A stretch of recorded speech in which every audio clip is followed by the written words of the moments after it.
నమస్తే. తాను ఇప్పటికే హైకోర్టులో వేసిన వ్యాజ్యం మీద విచారణ జరుగుతూ ఉండగా స్పీకర్ గారు ఎలా రూలింగ్ ఇస్తారు డిస్క్వాలిఫికేషన్కి సంబంధించి అంటూ జగన్మోహన్ రెడ్డి గారు మళ్ళీ హైకోర్టులో ఒక పిటిషన్ వేశారు. నిజానికి ఇది ఇప్పుడు మాట కాదు, ఫిబ్రవరి నుంచి నడుస్తూనే ఉంది. ఏకైక ప్రతిపక్ష పార్టీ ఆంధ్రప్రదేశ్లో వైసీపీయే. అయితే నెంబర్ అనేది ఒకటి తెర మీదకి తీసుకొచ్చి 1/10 of the strength of the house అనే మాట తీసుకొచ్చి అంతమంది మీరు లేరు కదా, అందువల్ల మీకు ప్రతిపక్ష హోదా రాదు అని.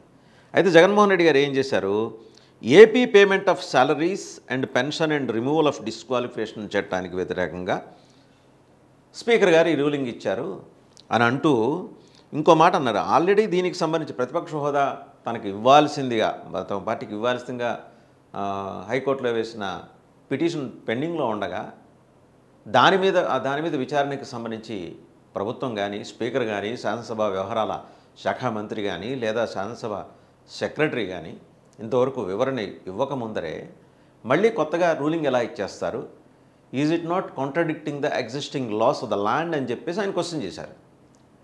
ప్రస్తుతం మనుగడలో ఉన్న చట్టాలకు వ్యతిరేకంగా, ఆ నిబంధనలకు వ్యతిరేకంగా రూలింగ్ ఇవ్వచ్చా అని చెప్పేసి సరే 3 వారాలు మళ్ళీ కోర్టు సమయం తీసుకుంది, వివరణ కోరింది వీళ్ళని. మళ్ళీ ఈ 3 వారాల లోపల ప్రభుత్వం కానీ, శాసనసభ సెక్రటరీ కానీ, లేకపోతే శాసనసభ వ్యవహారాల శాఖ మంత్రి కానీ, స్పీకర్ అయ్యన్న పాత్రుడు గారు కానీ వారే పెద్దగా వివరణ ఇచ్చే అవకాశాలు అయితే ఏం కనిపించట్లా. బట్ ఇక్కడ మనం ఒకటి చూడాలి, conflict between the judiciary and legislature. శాసన వ్యవస్థకి న్యాయ వ్యవస్థకి మధ్య ఏమన్నా రిఫ్ట్ వస్తుందా అంటే ఒక్కసారి పాత సంఘటన మనం గుర్తు చేసుకోవాలి.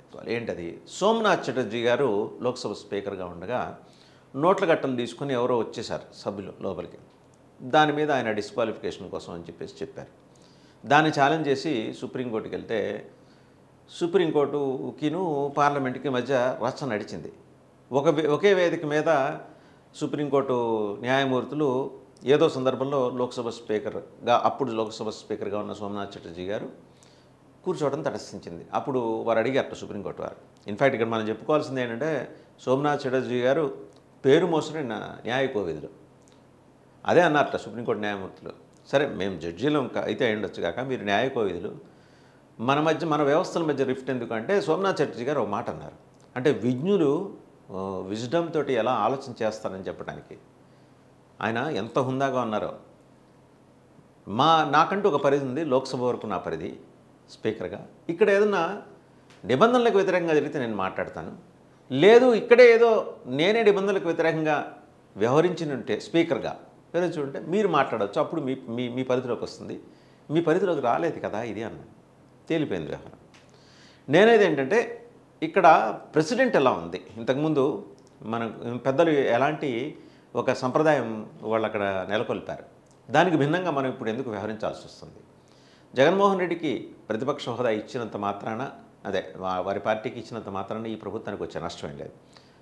కాకపోతే ఏంటంటే సమయం కేటాయించాలి. ఆయన పెన్షన్ల కోసమో పేమెంట్స్ కోసం అడగట్లా. సభలో తను మాట్లాడటానికి కావాల్సినంత వ్యవధి ఇవ్వకుండా అల్లరి పెట్టే ప్రయత్నం ఒకటి జరుగుతుంది. కాబట్టి ఈ హోదా ఇవ్వకుండా అడ్డుకొని అసలు ఏం సమయం ఇవ్వకుండా ఈయనేదో లేచి 2 నిమిషాలు 3 నిమిషాలు ఇచ్చితే ఆ 2 నిమిషాలు 3 నిమిషాలు మాట్లాడేప్పుడు కూడా అవతల నుంచి కేకలు అరుపులతో సభ దద్దరిల్లేలా చేస్తారు. కాబట్టి ఇదంతా ముందుగా వేసుకున్న ప్లాన్ ప్రకారం చేస్తున్నారు. కాబట్టి ఇది కరెక్ట్ కాదని ఉద్దేశంతో ఆయన సభకి రావట్లేదు, ఎమ్మెల్యేలు కూడా వెళ్ళటం లేదు.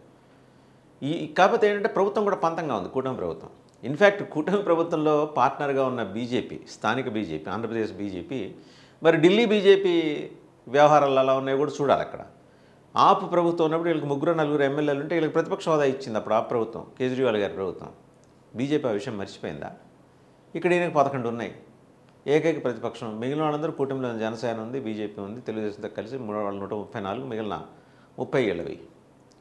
మరి ఎందుకు ఇవ్వడానికి వచ్చిన ఇబ్బంది ఏంటి? ఎక్కడో లేనిది తీసుకొచ్చేసి 1/10 of the strength of the house ఉండాలి. ఏం రాసుకోలేదే, పార్లమెంటరీ సంప్రదాయంలో పార్లమెంట్ చట్టాలను రాసుకోలేదు. లేదా 2014 కొత్తగా ఆంధ్రప్రదేశ్ ఏర్పడిన తర్వాత మళ్ళీ రూల్ బుక్స్ రాసుకున్నాం. శాసనసభ కానీ శాసన మండలికి కానీ రూల్ బుక్స్ రాసుకున్నాం, అక్కడ ప్రస్తావన చేయలేదు. మరి ఈ రూల్ కొత్తగా ఎక్కడి నుంచి వచ్చింది, స్పీకర్ గారు చెప్పాలని చెప్పేసి జగన్మోహన్ రెడ్డి గారి ప్రశ్న. ఒకవేళ లేదు ఆయనకేదో విశేషాధికారాలు ఉన్నాయి, దాని ప్రకారం నేను ఇలా చేయొచ్చు అనే నిబంధన ఉంటే అది కూడా హైకోర్టుకి చెప్పేస్తే అయిపోతుంది. అది ఒక ఇది దాన్ని ఏమంటారంటే ఒక సంప్రదాయానికి దేశం మొత్తం ఇప్పుడు ఇదే సంప్రదాయం ఫాలో అవుతుంది. స్పీకర్ గారు ఎందుకు చెప్పట్లా, శాసనసభ వ్యవహారాల శాఖ మంత్రి ఎందుకు చెప్పట్లా అంటే ఆ పుస్తకంలో లేదు కాబట్టి, రూల్ బుక్లో లేదు కాబట్టి. సరే, ఇక్కడ మనం గమనించాల్సిన విషయం అంటే the kind of confidence Jaganmohan Reddy గారిలో.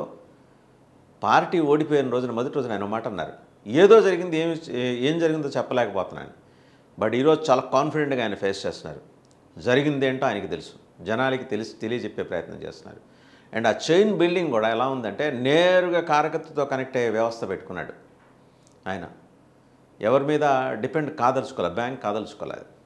నియోజకవర్గాల్లో సపోజ్ ఏదైనా ధర్నా చేయాలనుకుంటే ఆ ధర్నాకి ఎవరెవరు వెళ్తున్నారు అనేది ఆయన డాష్బోర్డ్ మీద ఉంటుంది, ఎవరెవరు వెళ్ళాలని.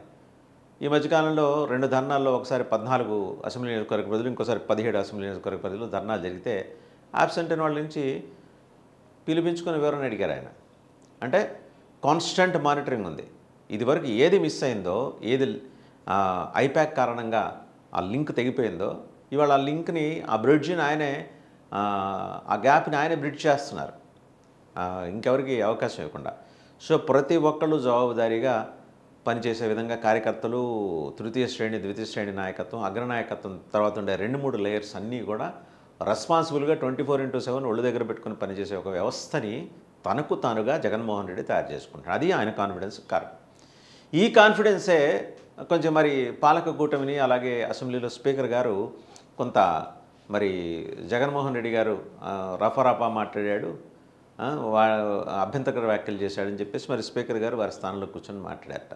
సరే, స్పీకర్ గారికి స్పీకర్ స్థానం అనేది అత్యున్నత స్థానం, మనందరం గౌరవించాల్సిందే. కూర్చున్న వ్యక్తులు కాదు, నాయకులు కాదు. అక్కడ ఆ స్థానం ఒక టీచర్ స్థానం, ఒక గురుస్థానం. గురుస్థానంలో కూర్చొని అలాంటి మాటలు మనం సోమనాథ్ చటర్జీ గారు లాంటి వాళ్ళని చూసిన తర్వాత ఇవాళ ఇక్కడ ఇలాంటి మాటలు చూడాల్సి రావడం అని కొంత దురదృష్టకరమైన విషయం. సరే, ఎనీహౌ అది స్పీకర్ గారి విజ్ఞతకు సంబంధించిన వ్యవహారం. జగన్మోహన్ రెడ్డి గురించి స్పీకర్ మాట్లాడాల్సిన అవసరం లేదు. ఎలాగో అధికార పక్షాల్లో ఉంది, అది అంటే కూటమిలో 3 పక్షాలు ఉన్నాయి, విచ్చలవిడిగా వాళ్ళు మాట్లాడుకోవచ్చు, మాట్లాడుతున్నారు కూడా, ఇబ్బంది ఏం లేదు. బట్ స్పీకర్ ఎందుకు కంగారు పడ్డారు? స్పీకర్ ఎందుకు ఆ ప్రస్తావన జగన్మోహన్ రెడ్డి గారి గురించి ఆ రకమైన ప్రస్తావన, ఇక్కడ నేను ప్రస్తావన చేయలేనిది సభలో ఎందుకు ప్రస్తావన చేయాల్సి వచ్చింది?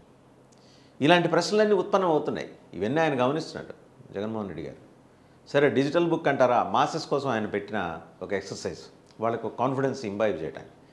తానుకు కాన్ఫిడెన్స్ ఉండడానికి కావాల్సిందంతా మొత్తం హోంవర్క్ చేసి పెట్టుకున్నాడు. ఎన్ని ఇండస్ట్రీస్ తాను తీసుకొచ్చాడు, ఎన్ని హార్బర్లు వచ్చినాయి, ఎన్ని పోర్ట్లు వచ్చినాయి, అండ్ ఎన్ని కంపెనీలు వచ్చినాయి, ఎన్ని వేల కోట్ల పెట్టుబడులు వచ్చినాయి, ప్రతిదీ లెక్క పత్రంతో సహా వచ్చాడు. అప్పులు తానెంత చేసింది, ప్రతిదీ లెక్క ఉంది ఆయన దగ్గర. ఇదేంటంటే ఇంతకుముందు జనాలకి చెప్పలేకపోయాడు, ఈసారి చెప్పాలనుకుంటున్నాడు ఆయన. ప్రతిదీ చెప్పాలనుకుంటున్నాడు. జస్ట్ ఆయన మీద ఉన్న ఒక అపప్రథ ఏంటంటే బటన్ నొక్కేసి అంతా అయిపోయింది అనుకున్నాడు అని చెప్పేసి జనం అనుకున్నారు చాలామంది. అలా అనుకోవటాన్ని కూటమి పక్షాలు చాలా అద్భుతంగా మార్కెట్ చేసాయి. సో ఆ దాన్ని సమంగా ఆ నెరువుని పట్టుకోలేకపోయింది, ఆ నరాన్ని వైసీపీ పట్టుకోలేకపోయింది. వేరేస్ జరిగిన తప్పిదం ఏంటో గమనించారు. Interaction with the public directly అనే కాన్సెప్ట్ని జగన్మోహన్ రెడ్డి గారు చాలా బలంగా ఎంచుకున్నారు. ఆయనలో కాన్ఫిడెన్స్ పెరగడానికి గల కారణం ఇదే. ఈరోజు స్పీకర్ రూలింగ్ని ఆయన క్వశ్చన్ చేస్తూ హైకోర్టులో పిటిషన్ వేయడానికి గల కాన్ఫిడెన్స్, దానికి గల ఆ కారణం వెనకాల ఉన్న కాన్ఫిడెన్స్ కూడా ఇదే.